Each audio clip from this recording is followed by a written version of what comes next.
Dang it. I don't know what is going on this morning. Hang in there, guys. It'll be back. I'm sure I didn't say anything that should piss them off unless I'm talking about trains. Are we still up over on Rumble? Let me see. Rumble. Yeah, we're still up on Rumble, it looks like. Yeah, we're still up on Rumble. Yeah, not again. I know. It'll come back. But it continues on Rumble. Yeah, we're on Rumble. Looks like we're still up on Rockfin too. So hopefully, let's go live. Come on, Rockfin. Tell me I'm live. Boy, what a challenge this show has been this morning. Giving me a headache. Come on. Update. Refresh. Oh no, what happened? Did we go down on Rockfin too? Let me check it out. Hang in there, guys. Yeah, we're still live on Rockfin. We're still live. I think. Come on, Rockfin. Yeah, I think we're still live on Rockfin. Well, we're just going to pretend we're still live everywhere and keep going because, hey, I see you over there, Rumble. At least Rumble's still hanging out this morning. Let's keep going. Fucking YouTube. Whatever, YouTubes. What do we got here? FEMA employee speaks out after being fired. Oh, what was she fired for? Telling the truth about the fact that the FEMA workers would not go to any house that had any kind of Trump campaign signs, flags, whatever. So yeah, check it out. This is in North Carolina where they are still just completely wrecked by the devastation from Hurricane Helene, and they haven't really got the aid that they need. But let's keep sending trains to Lima. And someone feels uncomfortable, we can't go to that home. If you have loose dogs and someone on the team is comfortable with dogs and another person is not, we can't go to that home because of safety precautions. So you feared the Trump houses. The people on FEMA were fearing the Trump houses like they were fearing people with vicious dogs in their backyard. Exactly. And just and that's based on the trends. You can ask FEMA. Yeah. So basically, if your house had a Trump flag or your tent, because most of the houses are gone, let's face it, yeah, you didn't get assistance. And yeah, she's blowing the whistle on that. But wait, there is more. So reports are that animals that they have taken in for the search and rescue are dying. And what are they dying from? That is the question, right? So I came across this video, and I find this video very irresponsible because of the way that it's cut. And you'll see why once I play it. But it prompted me to do a little bit more research into what it could possibly be, and I came up with some answers. So check it out real fast.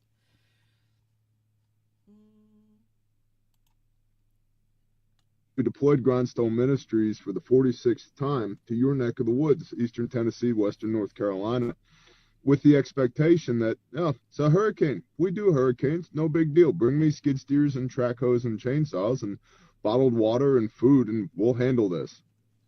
Yeah, that was the easy part.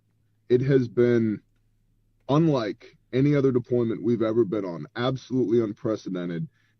This is the only disaster I've ever worked, and I've been doing this since Hurricane Katrina. It's the only one I've ever worked that the federal government is actively working against recovery. They're actively working against the recovery process, which tells me they've got something to hide. And I believe that they do have something to hide because we're already getting reports, firsthand reports of cadaver dogs that are dying, that we're walking through these areas, especially in your neck of the woods, walking through the silt, walking through the muck, even going through decon afterwards, being decontaminated. I've got reports. One guy had 10 dogs there, and 4 of his dogs are already dead, and the other 6 are dying, in the process of dying. We've got another woman, firsthand account, that was rescuing horses, was leading horses through the muck and the mud and the river, and the horses are so incredibly sick that they started doing blood tests on the horses. And the tests that have been coming back are, in their words, literally off the charts. Okay, so it cuts literally off the charts for what? For what, motherfucker? Why would you cut it there without telling us what you think is causing these search and rescue animals to be harmed, to be sick, and to die. Well, isn't it a coincidence that, wrong button, so that we see this post that mysteriously showed up over the week that said a barrel marked as containing, what does it say, fissile radioactive material has been discovered floating in the French Broad River in West North Carolina. The barrel was typically stored radioactive waste, was labeled as originating from Y12, a Manhattan Project era laboratory. What nuclear waste was in these floodwaters? We kind of knew that that this Y2 Manhattan Project laboratory got flooded, right? But their statement is, that the barrel was empty. A representative from Y2 states that one of their warehouses was damaged in the flood, and some of the items lost were empty and clean containers. Yeah, they were just empty and they were clean. There was nothing in them. Don't worry. And so I brought you a little bit more reporting on that. I need to bring up the article. I have an article, but I'm going to show you this next clip because local news has been reporting on this too. And we'll play that, and then I'll bring up the article because I found the article very interesting, considering what the source is. So let's play. This is News 10 NBC. Verifying a post on Reddit claiming to show a barrel with a radioactive label from Y12 and Oak Ridge. The post claims it was found among flood debris in Asheville, North Carolina. 10 News Anderson County reporter Emily Crabtree joins us here in the studio. And Emily, you set out to get some answers today. Robin, John, there were a lot of questions around this post. What was in the barrel? Where did it come from? And how did it end up in the French Broad River? I took those questions to a few different agencies for you. When this post popped up on Reddit, people had some concerns. A barrel labeled radioactive materials lying in debris in what the post claimed to be the French Broad River. The barrel also said B&W Y12 LLC. First, we went to the source. A Y12 spokesperson told us in a statement, "We are aware that unused empty drums were found in flood debris in Unicoi County." So, not in Asheville, as the post claimed, but in Unicoi County, Tennessee. B&W is a contractor for nuclear fuel services in Irwin. The company tells me one of its warehouses was heavily damaged by floodwater. This damage resulted in some of their property being washed away. In a statement, they say in part, quote, "These items include empty and clean containers, training equipment, and new personal protective equipment." TEMA also says the barrels were empty. TEMA. We still don't know who took the photo or exactly where it was taken, although, again, Y12 suggests it was in Unicoi County in Upper East Tennessee. We have reached out to TEMA for clarification and are waiting for a response. It's also worth pointing out there's no river that flows directly from Irwin or from Oak Ridge to Asheville, North Carolina. All right, Emily, thank you so much for verifying that for us. And if there's something you'd like us verified, please let us know. You can text us your questions at 8. No, don't text your question. I gotta mute this. There is a news stream up, guys. YouTube's just dropping today. I don't know what it's about. We were talking about trains last time, so I don't know. But okay, so I went and did some more research on this. I was like, what the hell is up with this? So let me find it real fast. We'll do it. Fuck it. We'll do it live, right? And bookmarks. I know I bookmarked this article. Hurricane Helene energy impact. Okay, so this is, let's see. This is from Energy Central. That is the name of the site. And it goes on to say, I can't read it there, so I'm going to have to turn my head to read it. The surging floodwaters of Hurricane Helene slightly damaged one of the two nuclear regulatory commission uranium fuel fabrication plants licensed to process highly enriched uranium fuel. In Irwin, Tennessee. The plant is in eastern Tennessee, just across from North Carolina, 0.2 miles. 0.2 miles. So that news report just made it sound like these guys were miles and miles apart. They're 0.2 miles. Like, I can walk 0.2 miles in 2 seconds. I mean, come on. Let's see. The Johnson City Press report says NFS suspension operations on Friday in response to local area flooding so the employees could get their homes safely and focus on their sole safety. So nobody was there. They had let all of these people go home. The sound is very low. Let me turn it up. Okay. Now can you hear me? Can you hear me? Okay, so basically nobody was at this facility when the flood hit, and the facility is only 0.2 miles away from Tennessee. Like it's right on the border, Tennessee, North Carolina. And it says the company said that the plant safety system performed properly. Okay. And nuclear material at the site remains in safe and secure configuration and was not impacted by weather conditions. The NFS assessment team has determined that the site's conditions pose no risk to the health of the public or the environment. Let's see. What is it called? The Nolichuck River flows 115 miles through West North Carolina and East Tennessee. So that report you just watched said, no, these rivers don't run near each other. Bullshit. They do. And let's see. One of the stocks is an S&P 400 index. Let's see. And I'm trying to just like sum it up for you guys. Produce fuel rods. Oh, and not to mention that a whole entire thing of uranium fuel rods went missing during the hurricane. So I wonder what could be killing the animals there. Could it be nuclear waste? Just a speculation on my part is what I'm telling you guys. I mean,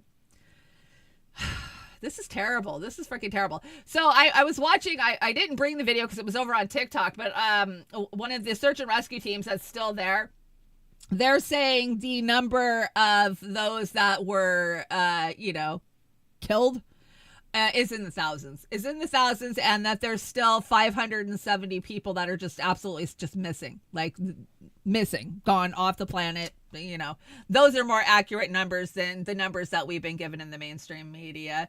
Let me get the chat back up here, guys. I keep losing the chat every time it goes down. I'm sorry, and so it's hard to keep up with you. Yeah, I know it's too low. I turned it up. Yeah, it's sick. It's absolutely sick. So did they poison this area? Probably would be my guess. I mean, the odds are they did. And I'm sure those barrels were empty. Because trust us, we're the government. We wouldn't lie to you. Absolutely gross. Okay. Boy, this show is turning out to be a challenge this morning. I sent me this. Remember Malaysian Air 370 that went missing? Well, apparently somebody posted this video over on X, and I did some research. It's a legitimate post. I'm just going to play it. You guys can speculate as to what the hell you're seeing, and then I have a little bit of follow-up for it. But check this out. This is confirmed footage of that Malaysian wreck. Now, you can see from the footage that I'm about to show you that the plane is apparently on fire. You can see smoke coming from it. But is there UFOs flying around it? What the hell?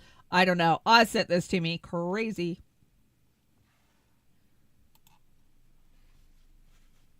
I don't think there's any sound with it. Okay, so you see the plane.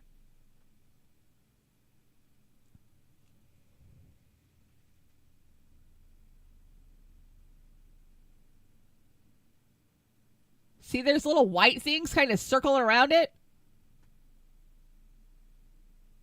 Now there's 2. Now there's 3. But they're like smoke's coming off of them. Do you see that? Like they're built. It's like a vortex going around it. Vortex, vortex, vortex. Keep watching.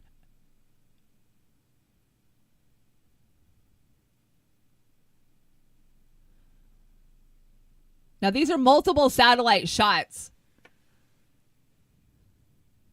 Boom. It's gone. It just fucking disappears. What? No way. No way. Is this Project Bluebeam? Come on. This has got to be Project Bluebeam stuff. What is that? So I went and I did a little research on whoever posted this. And his name is Ashton Forbes. And he put a huge fucking long post out there. And he says, my letter to Congress. Dear Congress, my name is Ashton Ford. And I'm currently disclosing the most important video in the history of the world.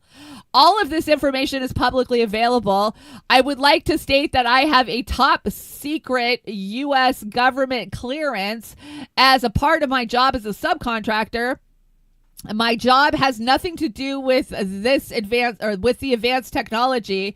I am only stating this to establish my credibility. I am not bound by an NDA. This is not a hoax, disinformation, misinformation. You do not need to believe me because everything is verifiable. I'm requesting a public hearing, and I'm willing to testify in front of Congress as to the authentication or the authenticity of this video and explain every aspect of them. I would also invite physics experts to validate the science of this display. Now, he goes on for, I'm not even kidding, this is a mile-long post. It's probably one of the biggest posts I've ever seen over on X. And he breaks it down step by step that this is technology that we have, that it's some kind of teleportation type of freaking technology that the U.S. has control over. And so if you're interested in this story, because this just melted my mind and it was too much for me to even like, what the hell? His name is Ashton Forbes. You can find him over on X if you want to investigate and read more about this. We're still wondering what happened to that flight. And he really breaks down that that flight did not go into the ocean. What they found supposedly of that flight was not of that flight. Like, it's very curious, very, very curious. It's one of those conspiracy, but it was still no real proof, right? I know that video, like, oh, come on, that video could have been doctored. That could be CGI. Like, we live in crazy times. So I don't know. I just thought I'd bring it to you and let you decide if you want to go do some more research on it. Kind of crazy. And what is this? FDA moves to pull popular cold medicine and flu medicine from shelves. Okay, so Oz and I covered this briefly over on Beauty and the Boomer. We had a great show on Saturday night, too. Did you guys join us? We had fun. You could tell when Oz and I are having fun because it just goes by so quick. And yeah, we had really good time on Friday or Saturday night. So anyways, the FDA has put out an announcement that it is considering recalling a lot of the cold medicine that is out there. Now, there's been a broad swath of, okay, all of these ones like Benadryl and blah, blah, blah. But basically what it comes down to is the PE ones. You know how they always have the DM, DPE. So it's the PE ones that they say are ill-effective and not working, and that they are in a probation period of considering pulling off the market. So I thought I would just bring a little bit of clarification this morning because there was a lot of you guys in the chat going, what the fuck? We all know Benadryl works. I agree. Benadryl does work, especially for allergic reactions, right? It's got antihistamine in it. So let's check out this breakdown. I think this got Huda. Huda. We like Huda. No, we don't like Huda. All of this stuff has been on the shelves for decades. And Since 1976. We've been taking it, imagining that it's been working, but what the FDA is saying today is actually it never did work? It never did work, and what they want to do is they're proposing an order to go ahead and take it off the shelves. Anybody, you guys, patients, scientists, doctors can comment until May 7th, and then come May 7th, they'll make a decision on whether to actually make an order to remove it from the shelves. What they're saying is back in 1976, studies were done differently, and looking at the studies, if they use today's standards, it would not have passed. This is oral phenylephrine. It is ubiquitous, and there was over $200 million worth of these medicines last year. And so, but it's not all of them. If you look at some of them, they're Sudafed PE. It's the PE part, the phenylephrine, and not pseudoephedrine. It's phenylephrine, but it's only the oral phenylephrine, not the nasal one. The oral doesn't work because of the way our body metabolizes it. And so you want to be a label reader. It's not dangerous. FDA's mandate is safe and effective, so it's still safe. It's just not effective. Just doesn't work. They can use nasal steroid sprays, especially if it's allergic type reactions. They can use other nasal sprays, one called oxymetazoline, but you only want to use that for 3 days. On top of that, pseudoephedrine works great. It's over the counter, but you have to ask the pharmacist for it. And then there's steam myth baths, nasal sprays, those kind of things. Okay, so there you are. Don't buy the PE ones. It's cold season's coming up, right? And do we have those since COVID? I don't know. But yeah, there you are. So just a little clarification. Apparently the original does still work. I don't know. Record number of objects in space in 2023. Check that out. Look at how much we put up between 2020 and 2023. It's almost like they're spying on us or planning for something bigger. I don't know. What could it be? How is Elon getting rich? That's how. And New Idaho. Are you down for a New Idaho? I'm down for New Idaho. So redrawing of the map, LeGrand Farmer is seeking comment on the idea of eastern portions of Washington and Oregon joining Idaho. The new supersized state would see a 125% population increase. What do you guys think? They want to get away from the blue side of the state over here where I am. And I agree with them, man. They should break free. That if you've ever drove through that part of the country, it is all basically the same. It's highland, like desert. That, when the younger Dryas happened 12,800 years ago, and comets apparently came in and hit the North American ice cap. This is where it all flooded out, and there's some really interesting terrain over there. Deep valleys where you can see massive, 500-foot walls of water came through that area, and of course that's where we get our Columbia Gorge from. And it's beautiful, like Pelosi Falls, not Pelosi Falls, and yeah. I would support it. I totally would support it. You guys can get away from us. I get it. Get away from us. I get it. Russia is instituting a new sex ministry. That's right. Have as many kids as you can and we'll pay for them. Huh. That's kind of goes against the depopulation agenda that we're seeing here in the West. Let's check it out. Ministry of Sex. You heard that right. Russia wants such a ministry to fix its falling birth rate. It has an aging population, low birth rates and rising mortality. So the Kremlin wants people to have more babies and have them fast. And they floated some brilliant ideas to make it happen. A new ministry is only the beginning. They want couples to turn off the internet and lights by 10 p.m. and get to work. They want to pay a pension to mothers who stay at home and not go to office. They want to cover hotel expenses for your wedding night and pay bills for your first date. Now, first dates are scary enough without the government involved, but Russia wants to do all of this and more because President Vladimir Putin has high expectations. He wants women to have 8 children or more. That's going to take some work from couples and apparently the Kremlin, which has passed a new bill this week banning child-free lifestyles. It outlaws any form of so-called propaganda which promotes the refusal to have children. This includes material on the internet, in media outlets, in movies, in advertisements. Basically anything that promotes a lifestyle without children is banned.